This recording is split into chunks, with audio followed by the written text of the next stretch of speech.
গণতান্ত্রিক আন্দোলনে সবচেয়ে বড় অবদান যার, তিনি তার সারাটা জীবন গণতন্ত্রকে প্রতিষ্ঠার জন্য সংগ্রাম করেছেন, লড়াই করেছেন, কারাভোগ করেছেন, নির্যাতিত হয়েছেন এবং সব শেষে তিনি অসুস্থ হয়ে হাসপাতালে ছিলেন।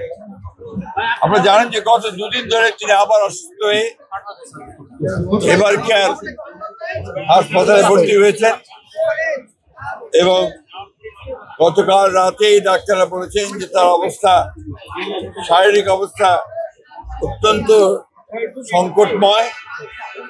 সেই জন্য আমরা আমাদের দলের পক্ষ থেকে এই গণতন্ত্রের নেত্রী, গণতন্ত্রের মাতা দেশনেত্রী বেগম খালেদা জিয়ার রোগ মুক্তির জন্য সারা দেশের জনগণের কাছে বাদ জুমা আমরা দোয়া চেয়েছিলাম এবং সারা দেশের মসজিদে মসজিদে সেটাই আজকে আমরা এখানে নয়াপল্টনের মসজিদে নামাজ আদায় করে আমরা সবাই দেশনেত্রী বেগম খালেদা জিয়ার রোগ মুক্তির জন্য পরম করুণাময় আল্লাহ তাআলার কাছে দোয়া চেয়েছি।